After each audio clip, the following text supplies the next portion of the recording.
Nanata ni Palace Press Officer Undersecretary Claire Castro si Congressman Paulo Pulong Duterte matapos tawaging bangag administration ang kasalukuyang pamunuan. Which is totoo. Bangag talaga. Bongbong Marcos, hindi ka na namin tatawagin ng bangag unless if drug test ka. Bakit hindi mo kayang magpa-drug test? Yun ang una, di ba? Hindi kaya. Hindi kaya. Narito ang Balitang Pinoy TV.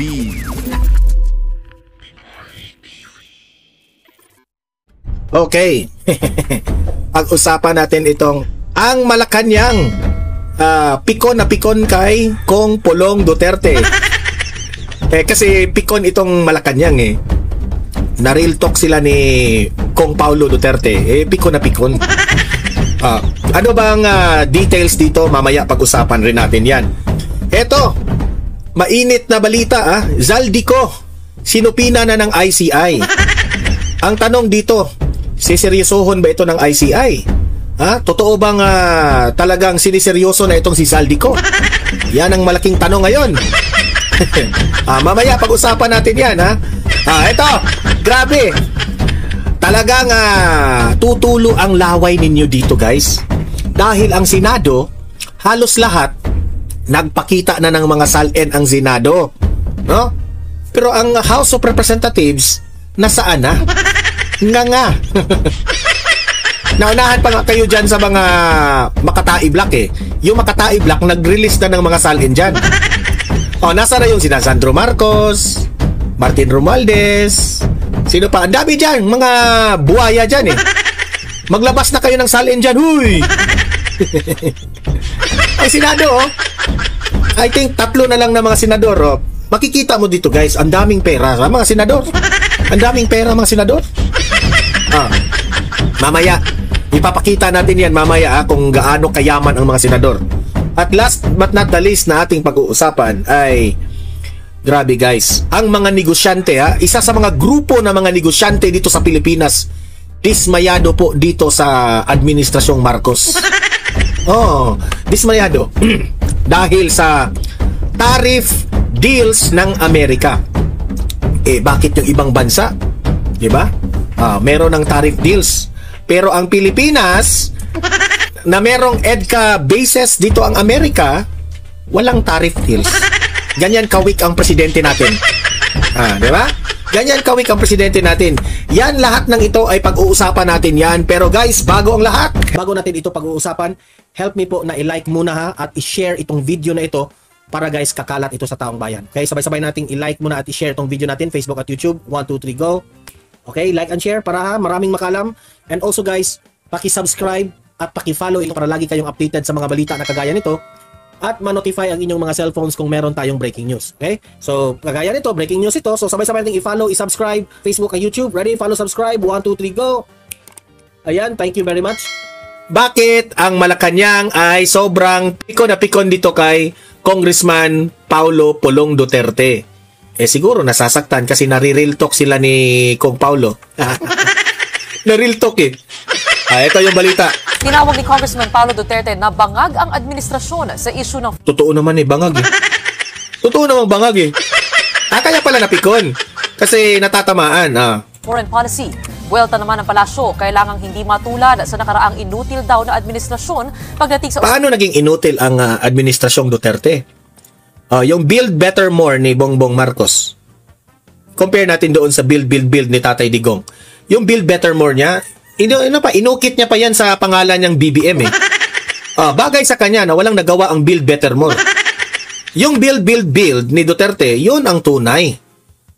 Talagang hindi nyo malalamangan ang administrasyong Duterte, Claire Castro. Claire Castro, walang clear. Walang clear. Ang mga pinagsasabi parang si Trillanes. Tapin ng China. Nasa frontline na balitang yan si Bril Montalvo. Muli na namang uminit ang banggaan sa pagitan ng palasyo at pamilya Duterte sa gitna ng mga issue sa West Philippine Sea. Natatamaan. Sasabihin na naman ng Malacanang, pro-China. Kasi kayo, yung strategy niyo bulok. Kagaya rin ng strategy ni Pinoy, mga bulok Sa kanyang presscon, binanata ni Palace Press Officer Undersecretary Claire Castro si Congressman Paulo Pulong Duterte matapos tawaging bangag administration ang kasalukuyang pamunuan. Which is totoo. Bangag talaga. Bongbong Marcos, hindi ka na namin tatawagin ng bangag unless if drug test ka. Bakit hindi mo kayang magpa-drug test? Yun ang una, di ba? Hindi kaya. Hindi kaya. What can we expect from the Dutertes? They are pro-China. What can we expect from the Duterte? They are pro-China. Halata naman si Castro, no? Halatang halata na walang argumento. Yan ang mga argumento ng mga bobo. Yung mga dilawan, mga loyalista, pro-China, pro-China. Ano yan? Argumento ng mga bobo. Matatandaan niyo po, sinabi niya, Duterte says he is inutil, cannot do anything against China Sea aggression. Siguro natatandaan niyo po ito. So sila ba? At least si Duterte, kung totoo man yan, inamin niya. Kayo, inamin ba niyo? Kasi you cannot do anything with the aggression of China. Kayo, did you do anything? Mayabang kayong ipakita niyan. Yan ang tunay na leader. Umaamin. Okay? Na I cannot do anything with the aggression. The best thing that we can do with that is to talk diplomatic way. Kayo ngayon, ikukumpara natin kung makailang beses kayo winoter canon ngayong administrasyong Marcos. Kayo yung nagmukhang inutil. Kayo yung nagmukhang kawawa. Ano kayo Wala kayong strategy, ika nga. Mga anak, sila po ba ang kukontra sa kanilang ama? Iginiit pa. Ang style nitong si Auntie Claire, pinagpaaway pa niya. Hindi na kami masusulod sa din mo na kami mapapasok sa bulsa mo, Auntie Claire. Yung bulsa mo bulok at butas-butas. Ni Castro, hindi dapat inaalipusta ang layunin ng Pangulo na palakasin ang sandatahang lakas at ituloy ang modernisasyon ng AFP. May tanong ko kay Gibo at ni Taria, anong nagawa nyo dyan sa West Philippine Sea? Sige nga, naangkin nyo ba ang West Philippine Sea? Ang yabang-yabang nitong si Auntie Claire na ito Anong nagawa nyo? Sige daw. Wala naman kayong nagawa EDCA base, useless. Di ba? Hanggang dyan lang kayo. Kailangan lang pong lumakas din ang ating puwersa at hindi tayo magaya sa nakarang administrasyon. At hindi tayo magaya. Parang sabog rin ito Na inutil na ituturing pagdating sa China aggression. Agad namang bumuelta si hawak-hawak na yun. Tapos yung mga nakikinig sa kanya, hindi siya nagugustuhan. Congressman Pulong Duterte sa kanyang Facebook page. Tinawag niya ang mga komento ni Castro na historically ignorant at puro satsat na wala. Tama talaga yan. Tama talaga yun. Ignorante naman talaga si Castro. Wala yang alam. Bakit naman yan yan pa ang inauthorize ng Malacanang na magsabi, di ba? Research. Sa ilalim daw kasi ng Duterte administration, naabot ng AFP ang record level na modernization na hindi nagawa ng ilang dekada. Kung yan daw ang inutil para kay Castro, edi para niyang tinawag na walang kwenta ang modernisasyon ng AFP. Di ba? Kung walang kwenta si Tatay Digong sa panahon niya sa pagdala niya sa AFP, para mo na ring sinusuka ang AFP ngayon. Ganyan po kabastos si Auntie Claire Castro. If that is what she calls inutil, sabi ni Kong Pulong, then she just called our modernized AFP useless. And every soldier who risked his life and limb for this country is a joke. Di ba? Bongbong Marcos, ano masasabi mo dito kay Auntie Claire Castro? Sinaksak niya ang sarili mong administrasyon. Grabe itong si Claire Castro. Dagdag pa ni Pulong, zero ang foreign policy ng Marcos administration at todo pa-cute daw sa Amerika. Correct. Sa isa namang pahayag ni Castro, walang si Bongbong Marcos at si Pinoy walang pinagkakaiba. Sinabi niyang ang tapang ni Pulong ay dapat ipamala sa tamang lugar at hindi sa bar. Hindi naman nagtapang-tapangan si Pulong. Ikaw yung papansin, Claire Castro. Pasimpleng patutsyada sa kongresistang minsan ang na-issue sa isang eksena sa bar. Hindi rin napigilan ng ilang mambabatas gaya ni Akbayang Representative Percy Sindanya na makisali sa bangayan. Huwag ka nang masali dyan. Yung atupagin mo muna yung panga mo. Diba? Huwag ka muna makialam dyan, Sindanya. Wala kang kinalaman dito. Wala. Ano ka dito? hindi ka relevant. Alis ka dyan. Magpa-check up ka muna sa doktor mo kung paano mo yan maitutuwid yung panga mo. Hindi pa nga naituwid yung panga mo, magtutuwid ka pa dito. Pinuna kasi ni Pulong ang sinabi noon ni Sindanya na malapit na ang Day of Reckoning o araw ng paniningil sa mga Duterte. Nagsimula raw yan nang maaresto si dating Pangulong Rodrigo Duterte. Paano nyo masabing Day of Reckoning? Nag-revenge kayo sa pamumulitika ninyo. Wag nyo tawaging reckoning yan. Kasi kayo mismo ang gumagawa niyan. Hindi po reckoning ang nangyari. Revenge. Nag-revenge si Marcos sa kanyang pagiging weak leader. Giit ni Sindanya, noong September 21 pa niya ito sinabi, bakit ngayon lang nag-react? Ang nakakaloka doon, they are reacting to a statement that I made, I think that was a month ago. Mukhang ngayon lang nakaisip siguro ng sagot sa sinabi natin. Mali ka dyan. Mali ka. Okay? Tumahimik ka na lang at upagin mo ang panga mo. Ha? Dagdag pa ni Sindanya, mas sipagan pa sana ni Pulong ang paggawa ng batas kaysa sa paglabas ng statement laban sa mga kritiko. Nagbabalita mula So, ayan. Hindi na ako magtataka no, kung itong Malacanang ay mapipikon kay Kong Paulo Duterte. Kasi po, na-real talk sila. Yun, ang mga sinabi po ni Kong Paulo ay katotohanan. Yan, ganyan naman talaga ang tao eh. Kapag ikaw ay natamaan ng totoo, masasaktan ka talaga. So, ganyan sila mag-react kasi nasaktan sila sa katotohanan eh. Di ba? Okay, punta tayo sa next natin. Maniniwala ba kayo na ang ICI ngayon ay nagsupina na kay Zaldico? Gaano ba ito katotoo? Di ba? Kaya ba ng ICI na ito na isupina si Zaldico? Ito, panoorin natin. Tinakdaan na si dating Congressman Zaldico ng petsa ng pagharap nito sa Independent Commission on Infrastructure. At nakatutok si Joseph Morong. Ipinapatawag ng Independent Commission for Infrastructure o ICI si dating Ako Bicol Representative Zaldico sa November 11 at 12. Ito na ang ikalawang... Ngayon nyo lang ipinatawag? Ang tagal-tagal na niyan? So halatang halata na sobrang bagal talaga ang administrasyon na ito, di ba? Ang tagal-tagal na yun. Ngayon nyo pa ipinatawag si Zaldico? Hindi nga natin alam kung buhay pa yan eh. Di ba?